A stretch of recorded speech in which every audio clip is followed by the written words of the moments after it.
José Manuel Maillo es profesor de prehistoria en la UNED y cuando no está en la universidad atendiendo a sus alumnos es porque se encuentra excavando en algún yacimiento africano. Hoy nos propone hablar sobre la vida que llevaban nuestros antepasados durante el Neolítico en el este de África.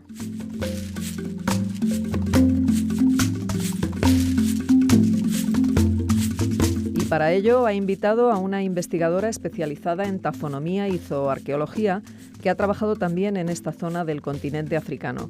Se trata de Mary Prendergast, que es profesora en la St. Louis University de Madrid.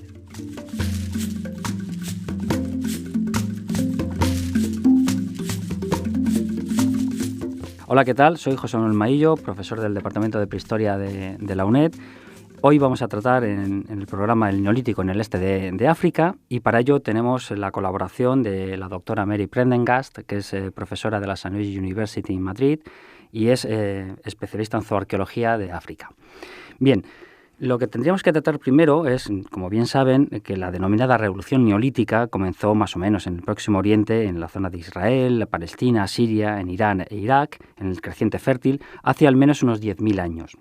Con el denominado Neolítico precerámico, que es la cultura con la que se empieza la producción de alimentos.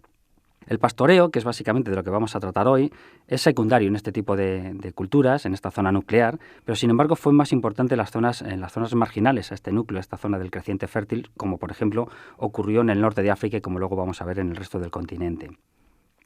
En el norte de África, la producción de alimentos podría empezar básicamente con la domesticación del bos primigenius, del toro salvaje, de manera independiente al núcleo que hubo en Próximo Oriente, hace también más o menos unos 10.000 años. La zona del norte de África y también la del este tienen un régimen de lluvias que es poco predecible, no es como pasa en Próximo Oriente o como pasa en Europa, y por ello es incompatible más o menos con el cultivo de plantas. Al menos el de cereal. Luego veremos que de manera más o menos parcheada se da también en África, en el sur. De ahí que el pastoreo fuese la opción de producción de alimentos más plausible. De vital importancia para estos grupos del norte de África en su economía, en sus ritos, y no supone en ningún caso la sustitución de la recolección o de la propia caza, que se sigue manteniendo en los grupos que son ganaderos que hacen el pastoreo. Y el problema surge porque, mientras tanto, en estos momentos, entre el 10.000 y el 6.000, el Sáhara era una zona muy verde, muy rica en vegetación, muy rica en fauna también, pero hace 6.000 años el Sáhara se seca y se queda más o menos como lo conocemos en la actualidad, y por tanto los grupos de pastoreo, los grupos de pastores tienen que emigrar. Algunos van hacia la costa y la mayoría van hacia el sur, a la zona del Sahel, a la zona por el Valle del Nilo, hacia el este de África. En principio, esta sería la introducción para hablar de lo que sería el Neolítico en el este de África, que es básicamente en el pastoreo, ¿verdad, Mary? Realmente el pastoreo, ¿en qué consiste como sistema económico? Pues el pastoreo es un sistema económico en que la gente depende muchísimo de sus animales y ellos también de la gente. Entonces la gente organiza su vida alrededor de las necesidades de los animales y por eso mueven muchísimo. Okay. Hay pastoreos que no son muy móviles, pero en general en el este de África sí. Y entonces organizan sus campamentos según la disponibilidad de alimentos para su ganado. O sea, sería más o menos como se hacía antes aquí con la transhumancia, ¿no? Eso, efectivamente. Buscando pastos, vale, de acuerdo. Y este pastoreo en el este de África, ¿con qué especies empiezan? Hemos visto que en el norte se da la domesticación, en principio, autónoma del bos primigenius, del toro salvaje. Sí. ¿Y en el este de África? Sí, lo que has dicho tú, el bos toros viene del norte de África.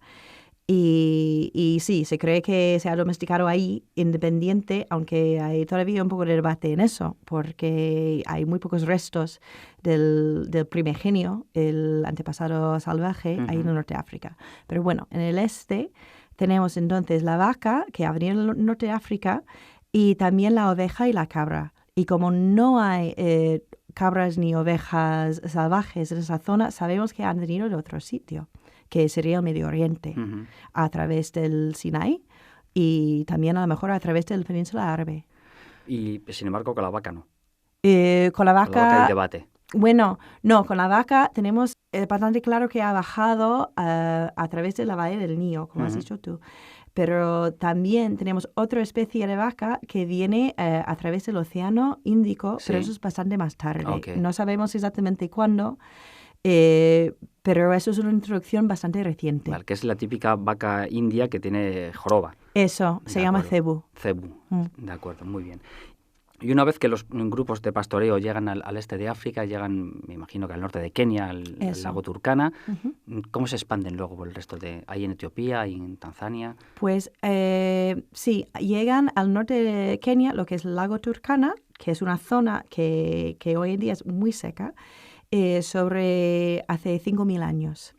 Y ahí hay una cultura muy interesante porque no se encuentra en lo demás de África del Este, en que tenemos yacimientos que tienen pilares que son como una forma en miniatura, a lo mejor de un Stonehenge, y una cultura muy elaborada con cerámica impresionante, con unos enterramientos humanos pues muy elaborados. Y eso no vemos fuera del lago Turkana. Y luego, pues hay una pausa entre más o menos hace 5.000 años y hace 3.000 años en que parece que el pastoreo no se expande en África del Este. Y de repente, hace como 3.000 años, empiezan los pastoreos a mover hacia el sur de Kenia y luego entrando en Tanzania. En la literatura clásica, quizás desfasada, pues se dice que los grupos de ganaderos llegaban hasta Tanzania y que no bajaban más al sur, en principio por la mosca tsetse, que atacaría al ganado. ¿Esto sigue estando vigente o hay otras hipótesis? Bueno, es verdad que el tsetse es un problema muy grave y es posible que además esa pausa entre hace 5.000 años y hace 3.000 años también era por eso.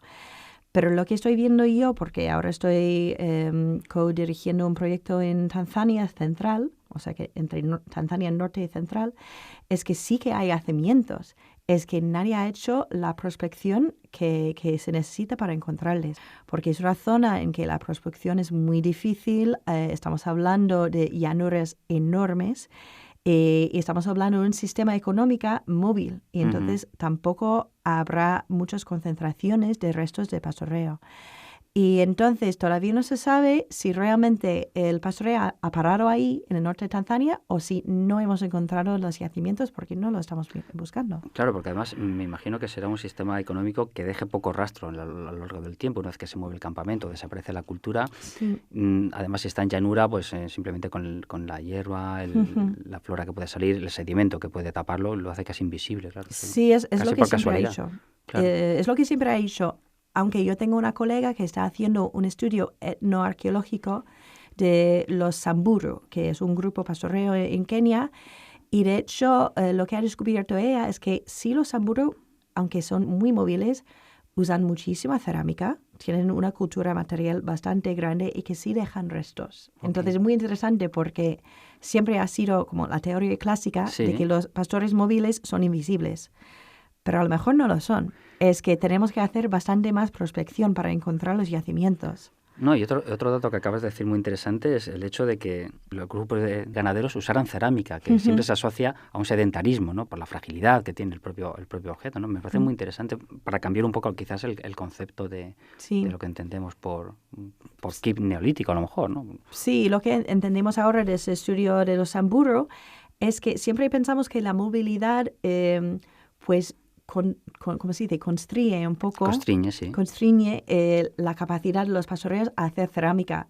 Y de hecho es al revés. Es que la cerámica hace posible la movilidad, porque los pastoreos transportan muchos alimentos dentro de la cerámica. Y entonces, si no fuera por la cerámica, a lo mejor no serían tan móviles. Claro, porque aquí se suele asociar, sobre todo en Europa y en otros lugares, incluso en la literatura folclórica de principios del siglo XX en España, con los grupos de pastoreo, por ejemplo, no usaban cerámica. Estoy acordando, por ejemplo, de Julio Caro Baroja con los vascos, que usaban cuencos de madera para calentar y todo este tipo de cuestiones con las piedras calientes, etcétera. Y esto cambia un poco esta imagen general o genérica que teníamos, ¿no? De los grupos de pastoreo, de los grupos que tienen movilidad, ¿no? Los que no son sedentarios, claro. Y bueno, me parece muy interesante, sobre todo para empezar a valorar quizá de otra manera a los grupos de pastoreo, desde luego. Entonces hemos hablado de cronología, vamos a hablar un poquito de cronologías. Hemos dicho que más o menos llegan al lago Turkana, que serían los primeros, en torno al...